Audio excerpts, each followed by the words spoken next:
Welcome to Haunt Weekly.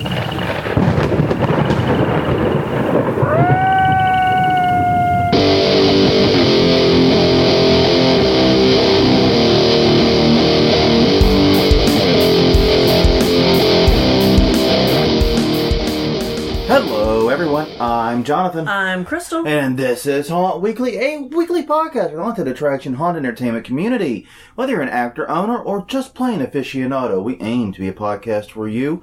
And happy for many of you, opening weekend was this past week. Judging from what's going on in our area and other areas we follow. Right. A lot of haunts opened their doors this weekend, and hope it was a successful and safe opening, and that everyone got lots of scares and lots of money was made. Yes. That sounds about right, actually, doesn't it? Yes, I think that's the best you can wish for an opening weekend. Yes, I hope the bugs are shaken out, were found and are being shaken out, and... Yes.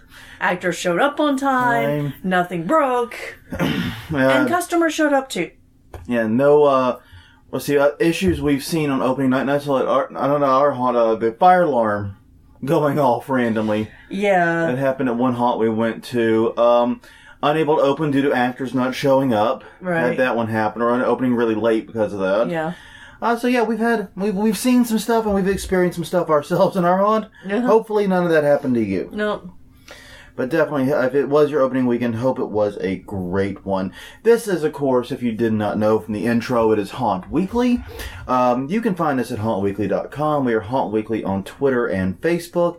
And tinyurl.com/hauntweekly is our YouTube channel where all previous episodes are available for quick and easy playback. Enjoy while you're there. We're also available on Google Play, Stitcher, iTunes, everywhere that finer podcasts are sold, except Google Play tried to screw us this week. Yeah. We're on to you, Google. Yes. Trying to keep the man down. I'm sure that's exactly how that happened. The man trying to keep us down. Sorry. They just found out we weren't a finer podcast. Well, it took them 140 fucking episodes to figure it out. Yeah. Well, this is true. Who says Google is all-knowing and all-seeing? They can't see why kids love Cinnamon Toast Crunch. Oh, God. Date yourself nicely, I think. No, I'm so old. If you understood that reference, please let us know it on Weekly on Facebook. Because, dear God, I need a friend. But yes. Yeah, we apologize. There was an issue with Google Play last week. It went live some days later. It was not on our end. It was not on our host end. It was something with Google Play. What? We don't know. We went in and said it was processing the podcast. And I guess it just took 4 days to process for some reason. Yeah. It was some weirdness, and apparently we weren't the only ones bit by it, so I shouldn't feel too bad. Right. And wanted to send out a quick thank you to Chris Gay for noticing and letting us know that it was down on Google Play. All right, thank you very much for that. Thank you for the heads up on that. All right. We are two iPhone users. We don't notice the Google Play issue. Yeah. And honestly, we don't subscribe to our own podcast. We were here. Yeah, we probably should. We could get those numbers up. I do subscribe to it, but just mostly to check and make sure it goes live. That's it. I don't feel the need to download and re-listen to it. After all, I edited it. Well, edited. The quotes around it are huge. Anyways, let's talk about something else. Conference reminders. Yes. It's an odd episode. Crystal, you're the oddball. Please kick us off. All right. It's Scary Dad's Haunted Halloween Show Part 2, September 29th in Houston, Texas at the Crown Plaza Hotel, Brook Hollow. Tons of vendors and limited vendor spots are still available. Hosted by Scary Dad Podcast, NightmareTreat.com. Nightmare Retreat. Nightmare Retreat. Yeah, I know, it's confusing. There's two R's together. It rereads. It rereads. It rereads. It's got to reread. All right. NightmareRetreat.com. Yeah. For more info. It's got the reread going. That's weird. I know. And you don't see it the first dozen times you look at it. Because Nightmare Treat sounds like an awesome thing for if that domain's not registered, you should probably register it. Let me just check. All right, well, you do that. Also on September 29th in Phoenix, Arizona, it's the Arizona Haunts Haunted Swap Meet at the northeast corner of Earl Drive. That's Earl with 2 L's and 15th Avenue. Hosted by the Arizona Haunters Forum, azhaunters.com for more info. Go to the calendar. It's where the details are. What'd you find out? It is not bought. Ooh. It's available. So, then, Dark History and Horror Con. November 9th and 10th in Champaign, Illinois at the Garden Hotel Urbana. Tickets are just $20 for the weekend and $10 per day. Includes a film festival. DHHcon.com because it's not pronounceable. It just flat out is not. Okay, after that, November 9th and 10th, after season now with these two. In Salt Lake City, Utah. It's the Legendary Haunt Tour.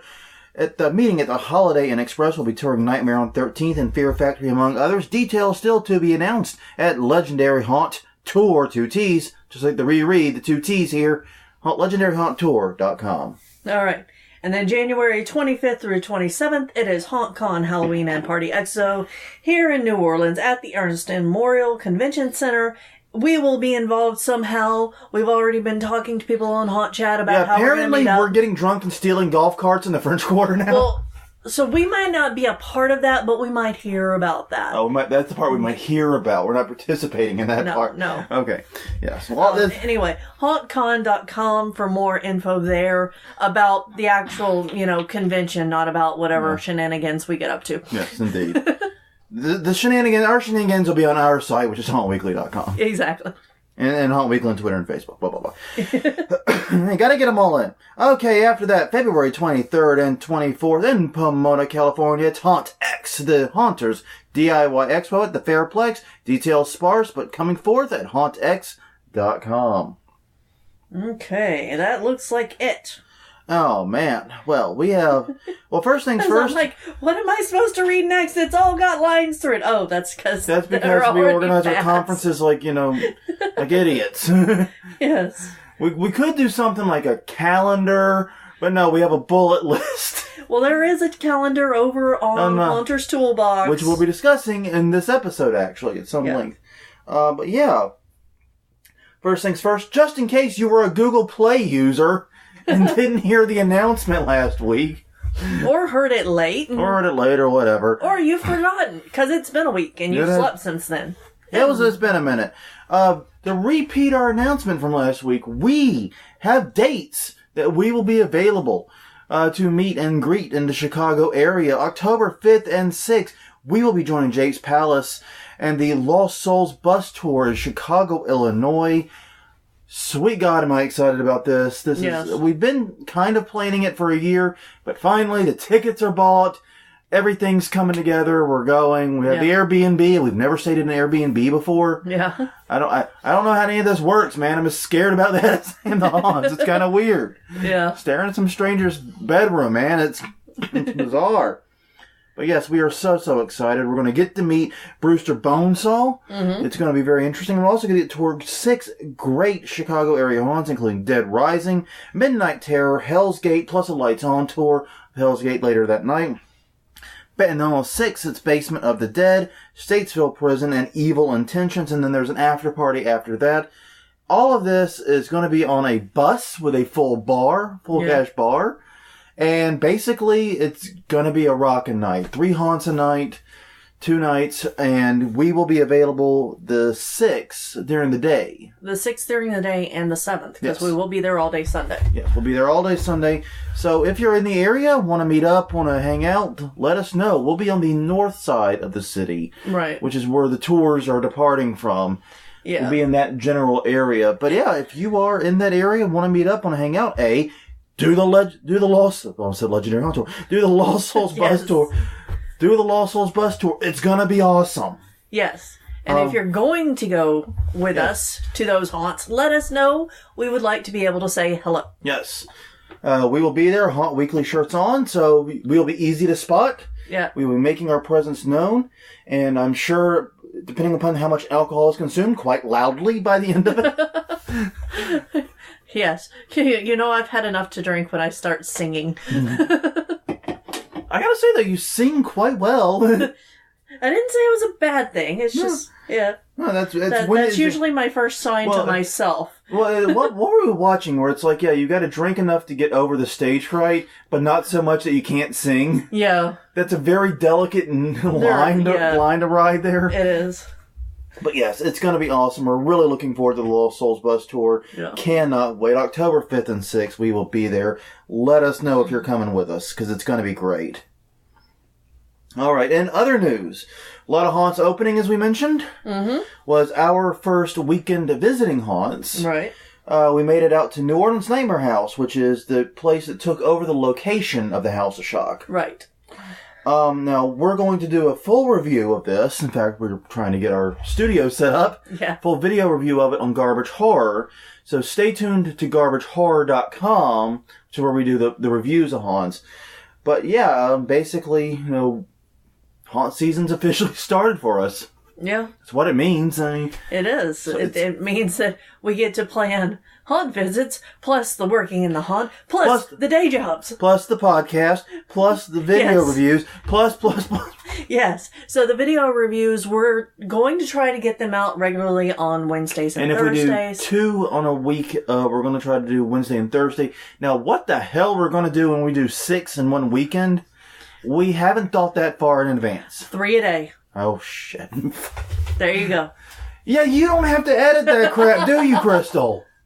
No. Notice who's the editor here. Who does the editing of the videos? Well, that's because we changed the software, and I don't... Anyway, we could try to... We'll figure something out. It's fine. But no. So, yeah, we will definitely be doing those at garbagehorror.com and getting caught up there. Stay tuned, hopefully, on Wednesday for that. Yes. All right, everyone. So this week's topic was sparked by a question. Yes. It was on Haunter's Toolbox, which we were just discussing just a mere second ago, and it was posted by Lori Roberts. And it's a question that actually, it turns out, has been asked in various forms multiple times, not just there, but in other Haunter groups. But this one articulated it so well, it felt like a really good place for us to start. Right. And it's something that we've talked about off and on for a while. And we've even mentioned it, I think, a few times in passing on the podcast, but never really sunk our teeth into. Right. So guess what? We're doing it now. Yeah. Let me read the question. My boyfriend and I are looking to start a haunt. Yay! We're currently looking for land. Boo. Looking for land sucks. Yeah. How far are most haunt enthusiast customers willing to drive? We can find a large amount of acreage, about 45 minutes to an hour outside the city at a reasonable price. But worried it's too far off any major arteries, we won't get the necessary traffic. How have your experiences been? Thanks in advance. And this sparked a really good conversation, as Haunter's Toolbox is want to do. Yeah. Seriously, guys, if you are not a part of Haunter's Toolbox, the Facebook group, or ideally the site... Yeah. You should definitely join that, too. Right. But if you're not a member of the Facebook group at the very least, absolutely do so. Yes. Why aren't you? Why aren't you? Why aren't we seeing you there? It's your fault. You're to blame. But, a lot of good answers. From Jen Golly, people will drive if you have a good product, but you better have a big budget for that to happen. Brian Foreman, the proprietor, jumped in and said, I've had customers drive over 3 hours, but they are the diehards, not my normal customers. Most about 45 minutes are the furthest. Marketing and signage will help. Chris Gay, the aforementioned Chris Gay, jumped in. Sure, diehards will travel far, but 90% of your clients aren't diehards. Ease of access is perhaps just as important as distance. Make sure the address is GPSable, which if it's not a word, it absolutely should be. Yeah, because we've almost gone into a canal because it wasn't GPSable. Looking at the old Chamber of Horrors. Yes. It says turn right here. Yeah. It's like, if I turn there, we're going to be in the water. Yeah. There's a lot of water in that area. Yeah. A lot of water. And easy enough to give directions to. Jim Warfield was Jim Warfield.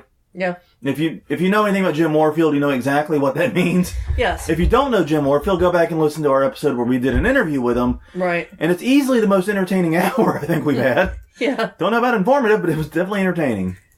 Yeah. That was very informative too. Who am I kidding? Yeah. He was a great guy to spend an hour. It really was just amazing. And that was episode 87. Yes, that's a great episode. One of my favorite episodes, actually, I think. Yeah. I love the ones where we get to do interviews like that, and Jim is always a fun guy to sit down with. Yeah.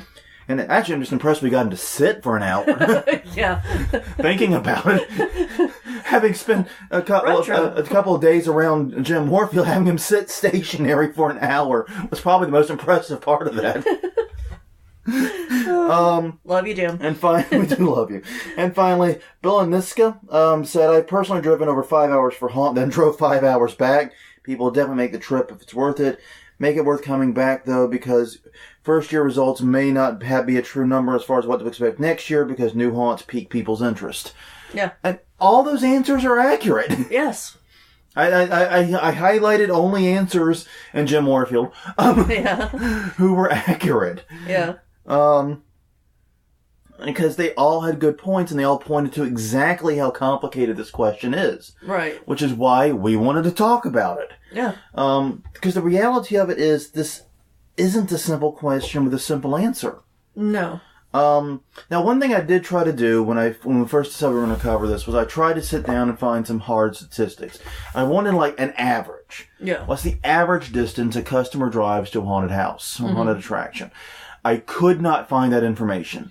Yes. It may be in like one of the private organizations may have it.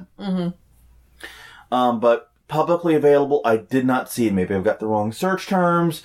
Maybe I've got whatever. Maybe I screwed up somewhere, but I could not find it to save my life. I tried for a good long while there. But yeah, there's no simple answer to this because there are very few things we can say for certain about this particular issue. One of the things we can say, though, is the further away your haunt is, the less likely someone is to go to it. Yeah. That seems fair enough. That seems accurate. I mean, we live in New Orleans. Yes. We are much more likely to go to a New Orleans haunt than, say, a Lafayette haunt. Right. Yeah, we haven't made it out to Lafayette in a few years. We were going to try this year, but then schedule blew up, and yeah. This year's schedule is all kinds of jacked, and we're even skipping local haunts that we normally go to. Yeah. It's a long story short, long mess there. But anyways, the further it is, the less likely someone is going to go to it. Right. It's realistically that simple.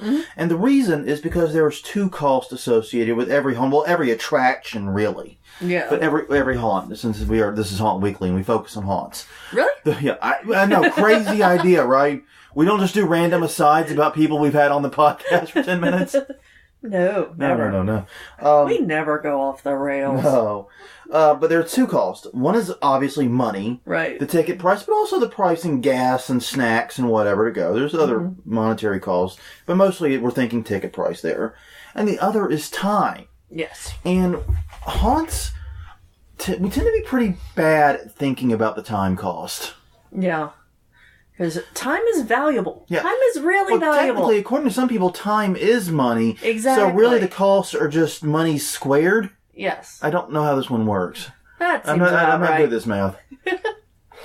Yeah, that seems right. But the point is, just as with money, people are not logical about how they spend their time. And it's interesting because there was a very lengthy conversation on Facebook the other day. Some musician friends of mine were talking about how people will, go to a bar and spend $30 on drinks. Right. But they'll only tip the band on stage $2. Yeah. You know what I mean? Yeah, which is ridiculous, especially if you're sitting there enjoying the band, or if you went there just to listen to the band. Yeah. Tip. Yes. Tip your bands, goddammit. Yeah. But people don't always make logical decisions where to spend their money. Right. And there's the old adage, if something is worth what people are willing to pay for it, that's true with time and money both. Yes. Now, a good example of the time issue it happened locally in previous years. It's right. not an issue now. Right, and I believe that we've mentioned it before. But it bears repeating. When House of Shock was open, because of their queue line, because of the stage show, and because of just how slow things moved there most nights. And how popular they were. And how popular it was. But also the fact they did choke out their own throughput. Right, they did. Quite foolishly, I think. But because of that, if we count driveway to driveway, when we left our house and when we got back, driveway to driveway, it was faster for us to leave here, drive the over an hour to go to Rise, visit all 3 attractions there. At that time, it was the Big House, the Asylum, and Zombie Paintball, and come home. Right. Than it was for us to drive literally across the river and go to the House of Shock. Yeah. That's how long it was. But the thing about it is I would ask people all the time, hey, have you gone to Rise? Have you gone, ask my other haunts, have you gone to Rise? People say, oh no, I won't go to Rise. It's too far away. It takes too long to get there. Yeah. And similarly, Rise is about the same distance as 13th Gate in terms of time. Right. It's Length Rise is a little bit less, but people that will merely and verily go to 13th Gate from New Orleans wouldn't even consider going to Rise sometimes. Right. And I think that there's two things there. One is that, yeah, people are not logical about how they spend their time. They don't think of going to a local place but spending all that time in line as being the same amount of time to go to somewhere outside of the city and get back. In the, Well, and the other thing is that because New Orleanians are used to being in a city, Rise seems like it's even further away than another city. Yeah, it does. And the other element of it is that the city dwellers in particular have weird boundaries. And it's especially prominent here in New Orleans. We live on the West Bank side of the river. We live in Algiers. Right. So we're across the river from the rest of New Orleans. We actually have a New Orleans address and a New Orleans house, but we live on the opposite side of the river from like the other 80% of the city. Yes. People will absolutely refuse to come to our haunt because they don't want to cross the river, even though we are literally 15 minutes away. Yeah. And we can vouch for this now because we've actually done some tests on this. Right. So we're only 15 minutes away. And 15 minutes there and here and to wherever else is not that bad for our haunt. I mean, yeah, it's only a few minutes walk through. But all things considered... Yeah, if you come on a not Halloween night, there's usually not a long line. Yeah. You can get in and out and go. I look at it as a nice beginning the night haunt to go come here and then go to another haunt and have fun there too. Or go to your party or whatever. Yeah, exactly. Go to wherever you're going. But yeah, people will not cross the river. No. To come see it. And Chinchubas, which was also on this side of the river, faced the same problem. Yeah. And, we are not guilty of this either. Oh, because God, no. we thought that, the next little town over was far, far away. Oh, yeah, Belle Chase. It was just so ridiculously far from our house. Oh, my God. But then I got a job there, and I started timing it because I leave as late as possible. And I'm like, it only takes 10 minutes to get here. Crystal going to work was like, well, let's see. If I drive 80 miles an hour the whole way there... No, I don't speed because I get tickets in the city if I do. But still, you leave like the last millisecond to be there all the time. I do. I've got it within 5 minutes, with traffic. So. It's pretty amazing how well you do it, actually. And the fact you are on time very consistently is even more mind-blowing to me. But anyways, yeah. And you started timing it. Right, and it was only 10 minutes away. So then we started thinking, okay, why does this feel like so much further away? Because you're crossing a bridge and a canal and all that stuff. You're crossing a bridge. You're going through fields and stuff to get to another civilization area. It's bucolic. Yes, I know. So you could go through all of this, rural things to get to something that's a town. So it's a small town. It feels like it's further away. Yeah. Even though technically it's closer than downtown. Yeah, it is. By at least a small margin, though downtown's only 15 minutes away. I know. I said it's technically it counts. But it is crazy to think that. So it's either 15 minutes or it's 5 hours if the bridge is backed up. Well, the other issue is we have a part on this side of the river called the Point. Right. Algiers Point. It's probably one of our favorite neighborhoods in the city. If we could have afforded it, we would have bought a house there. Yeah. But it's also ridiculously expensive. Yeah. But anyways, we cannot get there in under 15 minutes. Correct. Just because the roads you have to travel on are much slower and it's more complicated to get, more involved to get to. But we can get probably to the French Quarter in 15 minutes. Yeah. Across the river. Exactly. It's bananas. Yeah. But we don't think of it this way. No one does. No. And when you apply this to a haunt, driving outside of a city, leaving a city, feels so much more onerous than it is. Yeah. Now, the thing is, if you don't have anything in your area, if the town doesn't have its own attractions, then that plays into it too. Yeah. But the point is, people aren't logical, but there's still no doubt the increased distance does raise the time cost. Right. And so you have to find a way to justify your haunt being worth that time. Yeah.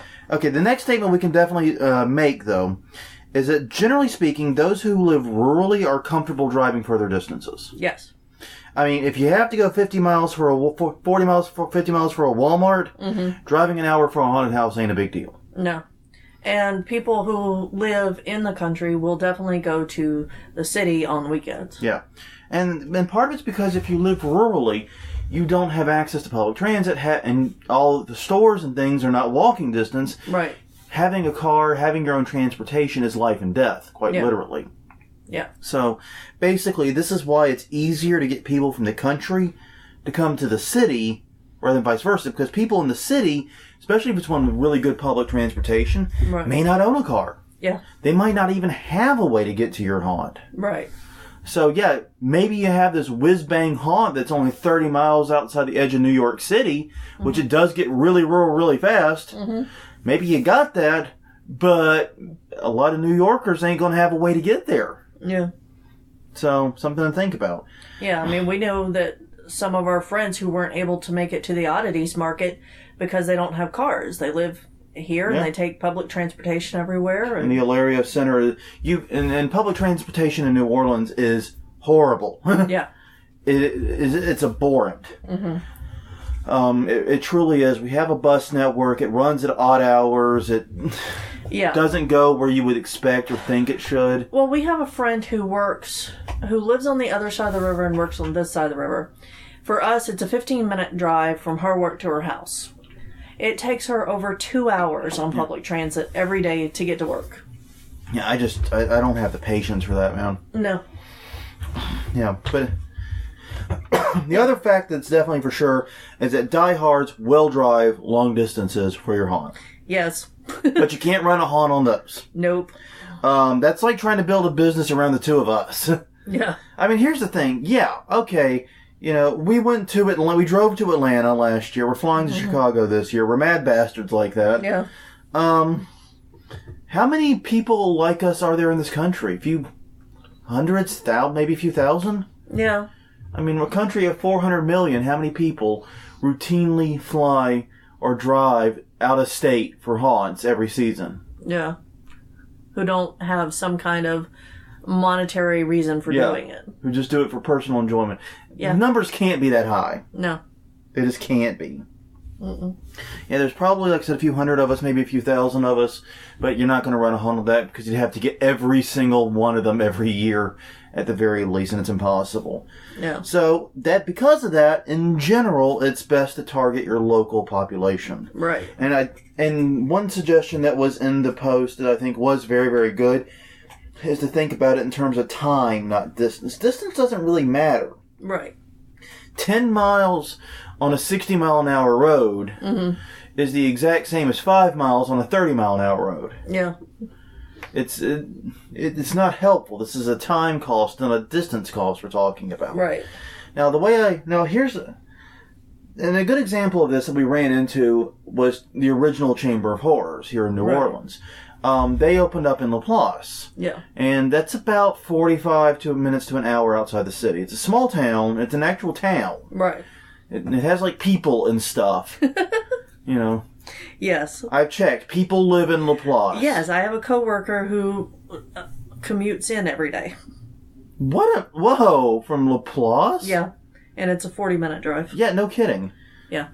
Okay, but anyways, they tried to do all their marketing targeting toward New Orleans. They wanted to hit the population center. Right. It makes some degree of sense. It didn't work out very well. Motivating people to leave New Orleans to go to Laplace proved very challenging. Right. But it was a little frustrating because of where they targeted the marketing. We would go as the cast, Right. go to a Shoney's or the all-night diner or whatever, in various shades of makeup and costume. Right. So bloody as hell, basically. Yeah, so after closing in Laplace. And in Laplace, we go, and they would not even be aware there was a haunted house in their town. Yeah. It drove us a little bonkers. Yeah. Now, I found one of my new favorite sites while researching this.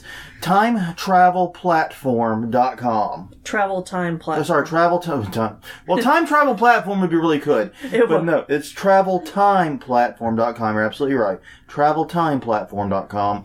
What it is a map generator that will tell you how far you can get from any place in the country in 15 minutes, 30 minutes, 45 minutes, 60 minutes. I think it goes up to like an hour and a half. Yeah. And it's by any mode of transportation. So definitely take a look at it. We did that. We mapped it from our house. I created an image that actually highlights this. But basically, anything 15 minutes out, I would think of as your core audience. Yeah.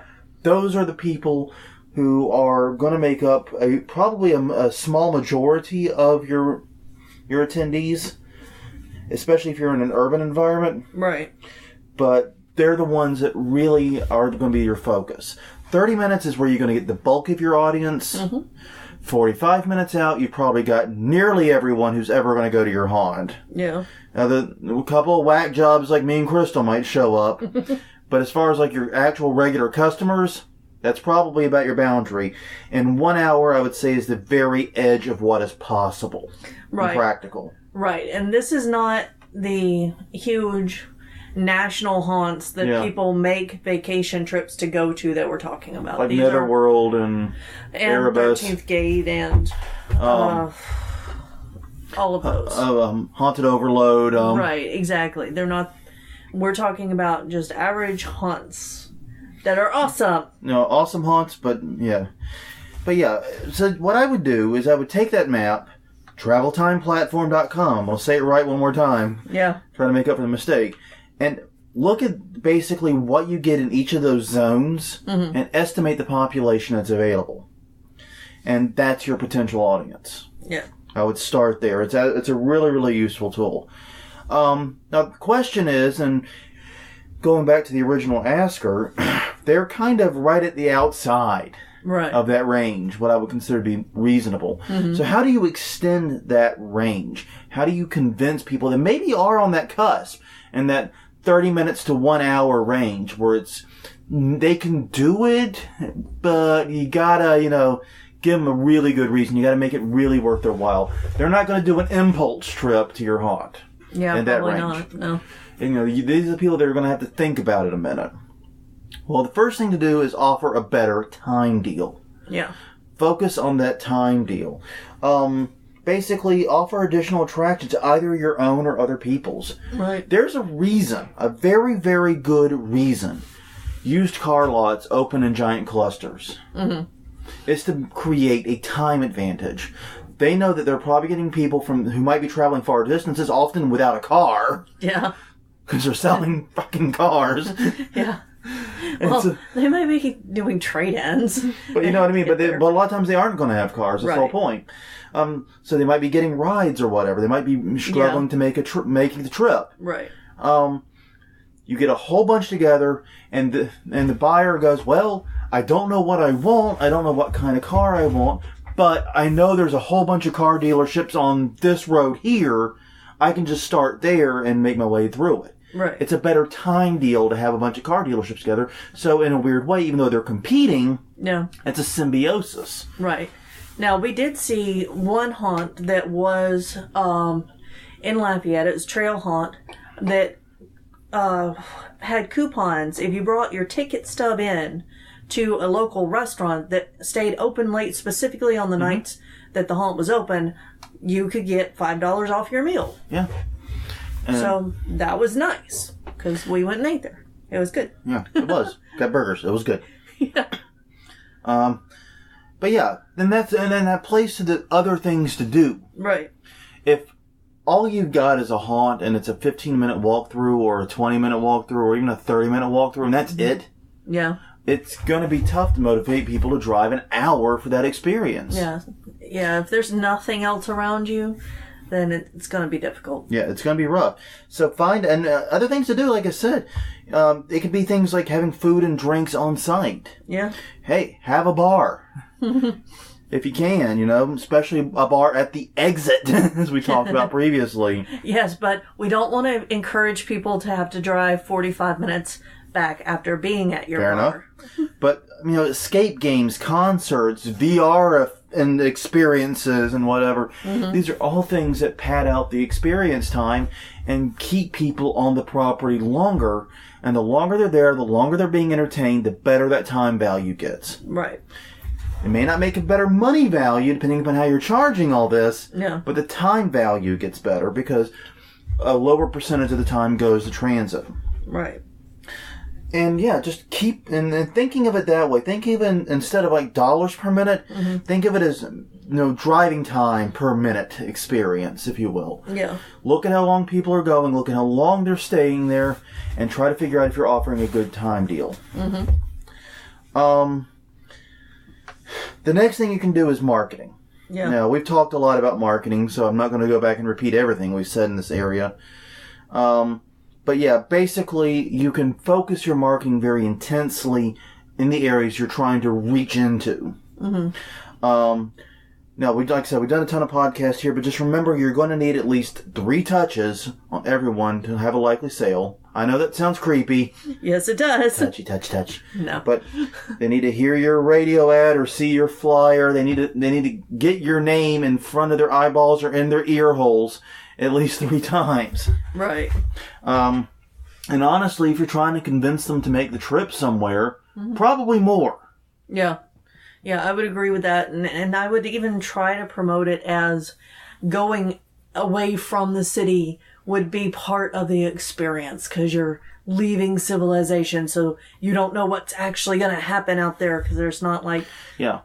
And having access. A theme, and that's the other thing, is when you do this marketing, present a theme, present something that cannot be obtained where they're at. Right. Like if you're marketing into a city, promise them a rural experience, something they're not going to get in downtown New Orleans. Exactly. Give them something, try to give them something, and promise them something they can't get there, something they're going to have to travel for. Because if you just promise them a haunted house, well, dude, we got haunted houses here. We got a whole bunch, Yeah. We got new ones. We got a Scream Park opening this year. We got all kinds of stuff, Yeah. I ain't got to go to the country for that. Yeah.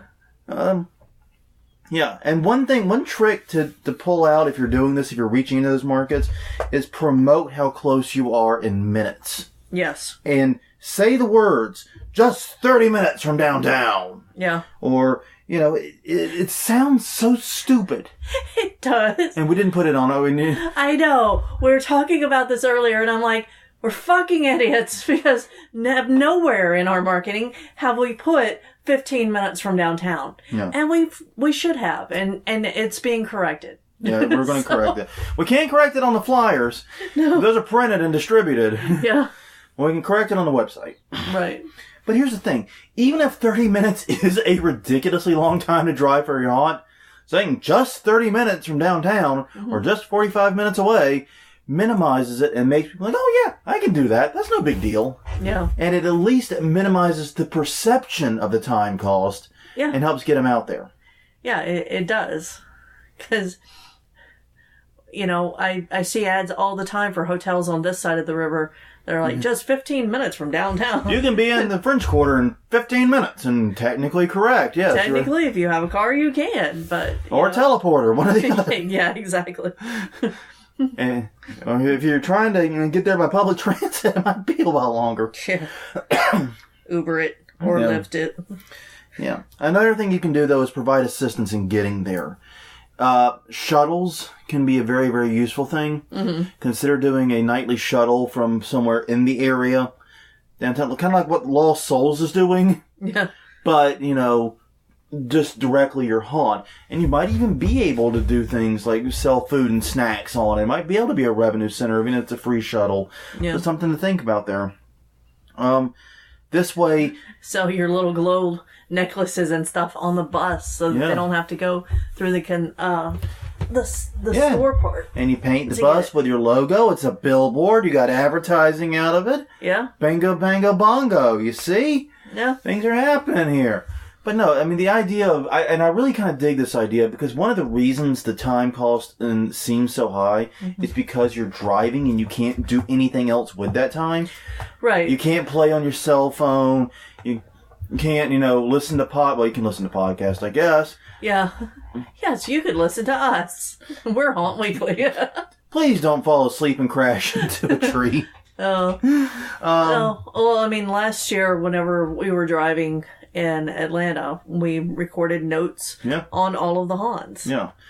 But you can't do as much when you're driving, basically. Correct. What it comes down to. And that makes it feel like the time cost is even worse. So taking the driving away from it can help. Yeah. Well, and also driving in unknown parts is stressful. Oh, yes, very much because you're trying to follow maps and stuff, and you don't know where you are. I guess we could discuss the stress cost. Yeah. Yeah. Also, consider Uber Lyft credits, if that's plausible, even. In city, that might work. Like, if you have a haunt, like at the edge of New Orleans East or something, right. You might be able to do that, but it's not obviously going to work if you're trying to get someone an hour out into the country. Yeah.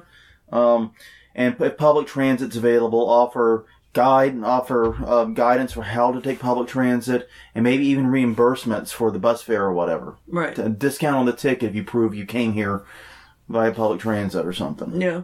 It can, and those types of things can help. Yeah. Well, I mean, you can get your parking credited back to you in certain places in New Orleans. Yeah. It's called validated, yes. Yes, exactly. Yes. But remember, even if you do all that, it may not work. If people have haunts that are closer to them, you may not be able to lure them out of that zone. Right. Also, if there are more popular haunts near you, there may not be any reason that they would make the trip and then go see you. Right. I mean, we have one fan locally who goes to one haunt multiple times a year and never visits any other. Yeah. He's nuts. Yeah. Totally nuts. Yeah. And the other thing to worry about or to consider is if you don't have a community that drives far. Right. I mean, Alexandria, Louisiana is going to be a very different situation than New York City. Right. New York City, a town where almost no one owns a car. Yeah. It's very different than Alexandria, Louisiana, where everyone owns a car and everyone has to be used to driving because everything that's, not immediately in the city is a long distance away. Yeah. I mean, and that was one of the things that kind of freaked me out when I first visited Louisiana. I had to fly into Baton Rouge one time. And you and your mom acted like it was no big deal to come pick me up in Baton Rouge. Right. Even though that was like 3 hours away. Yeah. It was crazy. Yeah. But that's the different mindset there. Yeah. So how to find out what your range is in terms of how far people drive or are willing to drive for your haunt. If you have a haunt, get data. Yeah. And I don't mean the Star Trek character. Get some fucking data, dudes. Seriously, keep the zip codes from online purchases. You can also, and this is something that was pointed out by Ellie, if you have, for your point of sale purchases, you can request a zip code as an anti-fraud measure. Right. Keep that zip code data, find out where people are coming from. Give surveys that ask people their zip codes that they're driving from. And also just chat up customers. Have your, salespeople go and talk to them and say, hey, where'd you come from? Yeah. And make notes. Yeah, when people are sitting there looking at your shirts and necklaces and whatever else you got for sale, they can be getting information for you too. Yeah, that's something that really is weird to me. People all the time, because we're usually in our Haunt Weekly shirts anyway, people all the time seek us out and talk to us and ask us what we thought about the haunts we go through. Right. I don't see them doing it to other customers. No. And when they do it to us, they never get any actionable data. No, and even when we were in Atlanta, I don't remember anyone asking us where we were coming from. No. They would have looked at us like we were idiots. Yeah. Yeah. But here's the thing, even when we went to Atlanta, we made the drive to Atlanta for a whole bunch of haunts, but we stayed at a hotel that was probably 45 minutes from every single haunt we were going to. Yeah. We found a cheap hotel that was hidden behind a McDonald's, and it took 4 drive-bys to find it. Yes. Dear God, what a nightmare that was.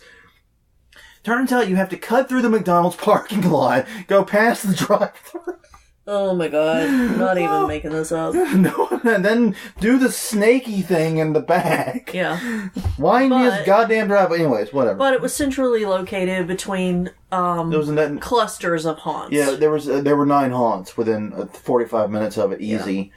Yeah. But yeah, get tons of data. If you don't have a haunt open yet, long and short of it is, basically try to figure out how long people are going to be at your haunt. Yeah. Do an estimation of your walkthrough. Think about the other activities they have. Yes, and for your estimation of your walkthrough, get someone who hasn't been working on it to walk through it. And because you cannot accurately calculate your own walkthrough, just like it's hard to edit your own writing. Yeah, I have seen places where they give estimates based on the number of linear feet you travel and whatnot. Yeah. But the truth is, even those are going to be off because if you have a lot of scare backs, or if you have a lot of darkness where people are going to be traveling very, very slowly, there's a lot of things that will cause. Or you have wide open, bright ass trails that people just run, and the building way down, and off in the distance they know they're trying to get to. And then, pew, they're gone. Yeah. So, yeah. I can't keep up with my group. My group just ran away. Keep up with your group. Yeah, seriously. No. Them fuckers are fast. Exactly. I'm in my 30s. I ain't keeping up with these teenagers running. Yeah. Screw you. Yeah. I just started jogging. I can't go that fast. I'm doing good to get a 10-minute mile. Those are gone. Anyway. What the hell are we talking about? Okay, so basically start with that estimate of your time as your one-way driving time. Got a 25-minute walkthrough, a 25-minute one-way drive is probably a reasonable starting point. Right. Then factor in other variables, things to do in the area nearby. How easy is it to get there? An easy drive feels less onerous than a difficult one. Right. How much marketing are you doing in the various areas? Are there competing haunts in your area or the area you're trying to pull from? Mm-hmm. What are, the things that what's going on elsewhere, and adjust the time up and down accordingly. You may find that there's just not any likelihood anyone's going to come away from much further from the 15 minutes, or you may find you can pull people in from 40 minutes or more away. Yeah. It's just going to be a matter of your specific situation. And that's kind of the crux of this whole episode, is that there's no easy answer. Mm-hmm. How far is too far? I don't know. Screw you. That's basically this whole episode. It depends on your haunt. It depends on your competition. It depends upon how willing the area is to travel. It depends upon the marketing you do, both in terms of the quantity and the targeting of it, and a million other factors. Do you have potholes on your road? Do you have... That's actually a serious question in this city. Is there construction for 50 miles? Yeah. What else is going on? So, the thing I always say is this. Target the area closest to you first. Right. Prioritize it. Even if it's just a small town, even if it seems like there's not a lot of people in there, we have seen lots of haunts that have been in rural areas be very successful by appealing to their local communities and getting those... Because, hey, if it's a small town and there ain't much to do... Yeah. Then giving them something to do is going to get people that might never go to a haunt otherwise. Yeah. Yeah, I mean, we went to that Cajun Country corn maze last year, and it was packed. Every goddamn person in a 10-mile radius was there. Yeah. And it was weird because we were talking to them there, and they're about 20 minutes from Rise. Yeah, I'm pretty sure if you cut down the trees, you might have been able to see Rise way off in the distance somewhere. Yeah, but a lot of their customers didn't even know Rise existed. They were just there because this was the local business and the local thing to do. And I think we were the only people. I think we came from New Orleans, so we were about an hour away. I think we were by far the farthest drivers of anyone there. Yeah. Judging from the accents and the dress style and everything, these were people from that area. Yeah. They didn't look like us city folk. Oh God. No. Yeah. No. But they definitely. But you can do that. You can make that work. You just have to find a way to make it work with your budget and with meeting your expenses. Right. the best locations to open a haunt are always cheap ones with a short drive to population centers. Yeah. Why do you think so many haunts open in warehouse districts? Yeah. You can get the square footage cheaper. Yeah. I don't want to say cheap because I've seen some of these warehouse prices in New Orleans and bugger. Yeah. But no, you can get a place that's relatively cheap per square foot. That's where the House of Shock / New Orleans Nightmare House is in a warehouse district. Right. But yeah. Yeah, we actually passed up on an opportunity. Yeah. Up near where my parents live, because there was a guy, he's like, I've got this land, it's got an empty building on it. Yeah. You can have it for a haunt. Yeah. Problem was, it wasn't near anything. No. And by not near anything, that 15-minute rule doesn't even put us to a small town. No. Like, not even... We like to say it's near Colfax, but it doesn't even... It's 15 minutes outside of Colfax. Yeah. Yeah. Yeah. And if you have not heard of Colfax, good move. Yeah. Good life choices. Yeah. Yeah. Keep it up. Yeah. Pretty much. Sorry to have even uttered the name in your presence. Yeah. My parents lived so rural up until recently. They could not find enough sky for satellite internet. They can't get internet at all, but... Yeah. Yeah. Well, at least they have cell now. Yeah. But yeah, but here's the thing. If you do have to pull people in from a further population center... Right. Give them other activities. Make it an experience. Make it an evening. Right. Don't just make it 30 minutes and you're done. Yeah. Make it a whole evening. Give them other attractions to go to.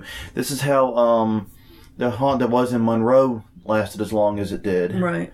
Was by offering a whole bunch of different attractions and other things. It was a whole Scream Park type of itself, thing. Yeah.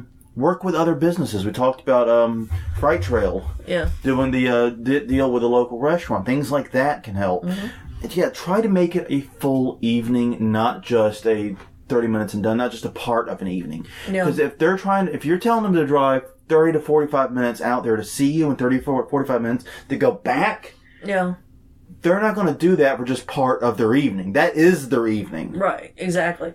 And the last time we went to Mississippi to see the largest haunt on the Gulf Coast. On the Gulf Coast. Oh my God. Yes.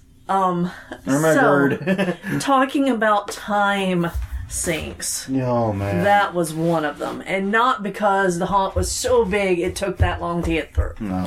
There was an hour and a half or 2 hours drive there. Yeah, I think it was closer to an hour and a half. Hour and a half drive there. And then there was 2 hours in line. Yeah. Because they didn't have any throughput. Yeah. And then it was a 12-minute walk through? Yeah.